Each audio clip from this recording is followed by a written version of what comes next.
आखिर मोदी जी के बाद अगला प्रधानमंत्री कौन होगा? कौन है मोदी जी का उत्तराधिकारी? जानेंगे आज। और कौन है इंस्टाग्राम पर वायरल हो रही है लड़की, इसकी सच्चाई आपको हैरान कर देगी। क्यों एक एक करके एक्टर्स छोड़ रहे तारक मेहता का उल्टा चश्मा शो? क्या उनके साथ कोई गलत काम होता है? और कैसे बनती है बड़ी बड़ी भगवान की मूर्तियां देखकर आपको विश्वास नहीं होगा? और भारत की कुछ ऐसी गंदी ट्रेनें जिनकी हालत देखकर आपको उल्टी आ जाएगी। बताएंगे सब कुछ, बस आप हमारे साथ आखिर तक बने रहिएगा। फैक्ट नंबर 12, 2024 के लोकसभा चुनाव करीब आ रहे हैं और इसी चुनाव को देखते हुए एक सर्वे किया गया था कि अगर मोदी जी रिटायर हो जाए तो उनके बाद उनका पद कौन संभालेगा। इस सर्वे में ज्यादातर लोगों ने पीएम को ही अगला पीएम देखने की मांग की है। 52.5% जनता मोदी जी को ही अगला पीएम बनाना चाहती है। तो वहीं इस रेस में और भी लोग शामिल हैं, जैसे अमित शाह जिन्हें 26% लोग अगला पीएम देखना चाहते हैं, यूपी के मुख्यमंत्री योगी आदित्यनाथ जिन्हें 25% लोग अगला पीएम देखना चाहते हैं, तो वहीं नितिन गडकरी जो 16% लोग, रक्षा मंत्री राजनाथ सिंह को 6% लोग अपना पीएम देखना चाहते हैं। फैक्ट नंबर 11, अगर आप बिग बॉस देखने के शौकीन हैं तो आप दिव्या अग्रवाल को तो जानते ही होंगे, जो कि एक अभिनेत्री और मॉडल है। लेकिन आइए जानते हैं ये यहाँ तक पहुँची कैसे। दिव्या का जन्म 4 दिसंबर 1992 को मुंबई में हुआ था। दिव्या को बचपन से डांसिंग का काफी शौक था और इसी वजह से वो मॉडलिंग और टेलीविजन उद्योग में आई। दिव्या ने अपनी शुरुआत मॉडलिंग से की थी, जिनके बाद इन्हें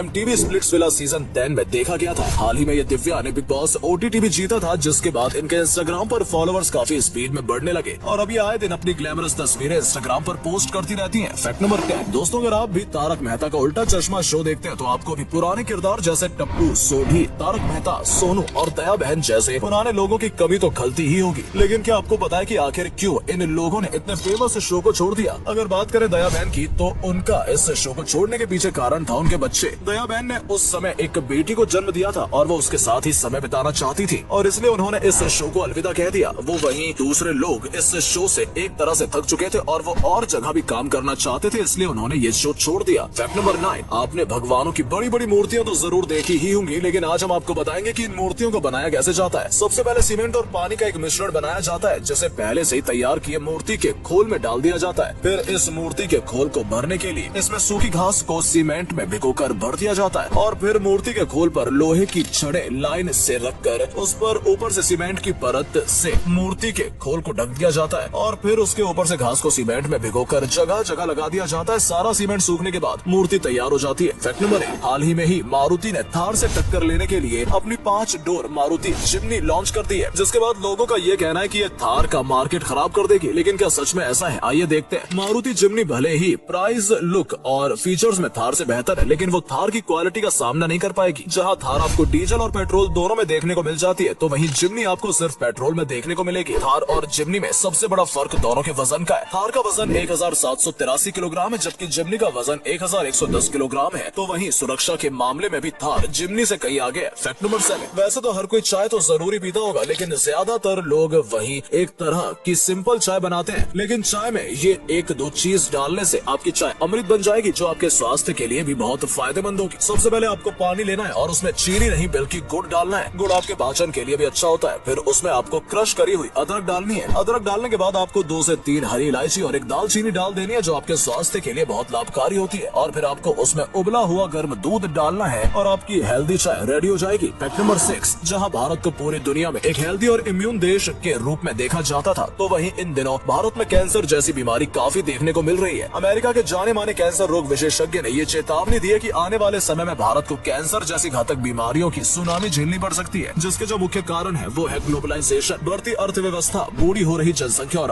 भारतीय आबादी के बीच तेजी से बढ़ रही खराब लाइफस्टाइल। उनका कहना है कि ऐसे में भारत को अपनी मेडिकल तकनीक को बढ़ावा देने और इसकी रोकथाम और उपचार पर तेजी से काम शुरू करना होगा। Fact number 5, Kapil Sharma show पर आए दिन ही आपको नए नए कॉमेडियन देखने को मिल जाएंगे, पर कई एक्टर्स शो को छोड़ भी देते हैं, जिनमें से एक कृष्णा अभिषेक भी है। लोगों का ये भी कहना था कि उनका कपिल के साथ कुछ झगड़ा हो गया, लेकिन हाल ही में अपने एक इंटरव्यू में कृष्णा ने इन बातों को गलत ठहराया है और कहा है कि उन्हें उनकी टीम की काफी याद आ रही है और वो जल्दी ही शो को ज्वाइन भी कर सकते हैं। इंटरव्यू में कृष्णा ने कपिल की भी काफी तारीफ की है और कहा कि वो काफी मेहनती और नेक दिल इंसान है। फैक्ट नंबर 4, अभी कुछ दिनों पहले काफी ऐसी न्यूज सामने आई थी जिसमें पैसेंजर्स ने प्लेन के दूसरे पैसेंजर्स या स्टाफ से काफी बदतमीजी की। ऐसे में सवाल ये आता है कि क्या ट्रेन में जो लोग सफर करते हैं, क्या वो प्लेन में सफर करने वालों से ज्यादा फ्रेंडली होते हैं? देखिए, प्लेन में लोगों को काफी सुविधाएं, कंफर्ट और रिलैक्स मिलता है, जिसके बाद भी ऐसी घटनाएं देखने को मिलती है। तो वहीं खचाखच भरी ट्रेन में बहुत कम ही होता होगा जब आपने किसी को लड़ते या झगड़ते देखा होगा। प्लेन में शायद ही आप अपने पड़ोस में बैठे पैसेंजर से बात करते हो, तो वहीं वहीं ट्रेन में अनजान लोग भी हंसते खेलते जाते हैं। वैसे आपको ट्रेन का सफर ज्यादा पसंद है या प्लेन का? फैक्ट नंबर 3, देवीना बनर्जी को तो आप जानते ही होंगे, जिन्होंने काफी टीवी सीरियल्स भी किए। देवीना अभी 39 साल की है और उनके 2 बच्चे भी हैं। इन दिनों देवीना अपनी फिटनेस की तरफ काफी ध्यान दे रही है, जिसका वीडियो वो इंस्टाग्राम पर भी डालती है। देवीना ने अपनी एक वीडियो में ये भी बताया कि क्यों आजकल लड़कियां सिंगल है, जो कि काफी हद तक सही भी है, जो कि आजकल बहुत वायरल हो रही है। इनके इंस्टाग्राम पर बेहतरीन फॉलोइंग है और इनकी वीडियोस को भी लोग काफी पसंद करते हैं। और अगले फैक्ट पर जाने से पहले इस फोटो को ध्यान से देखिए और बताइए आपको कौन दिखाई दे रहा है। इससे पता लगेगा आपका दिमाग और आपकी आंखें कितनी तेज है। आपको मिलते हैं 5 सेकंड। फैक्ट नंबर 2, अगले साल 2024 में लोकसभा के चुनाव आने वाले हैं। ऐसे में सवाल ये उठता है कि क्या अगले साल भी बीजेपी अपना झंडा गाड़ पाएगी? देखिए, वैसे तो पिछले कुछ सालों में बीजेपी काफी तेजी से एक पार्टी के रूप में आगे बढ़ी, जो आज दुनिया की सबसे बड़ी पॉलिटिकल पार्टी है, जिसके 11 करोड़ प्राइमरी मेंबर हैं। जहां बीजेपी ने पिछले कुछ चुनावों में हिंदू एकता की बात करके अपने वोटों को बढ़ाया है, तो वहीं कुछ लोगों के मुताबिक अब ये हिंदू बढ़ते दिख रहे हैं। और मोदी जी ने जो हाल ही में अपने सदस्यों से कहा है कि आप बॉलीवुड पर बयान देना बंद कर दें, इससे काफी लोग नाराज हैं और बीजेपी से अपना सामान समेटते दिख रहे हैं। ऐसे में ये माना जा रहा है कि शायद अब बीजेपी का खराब समय चलना शुरू हो गया है। लेकिन ये समय कितना खराब हो सकता है, वो 2024 चुनाव में पता चलेगा। वैसे आपको इस बारे में क्या लगता है, कमेंट में जरूर बताइएगा और वीडियो को शेयर करें। आपका शेयर हमें मोटिवेट करता है ऐसी ही और वीडियोस बनाने के लिए। धन्यवाद।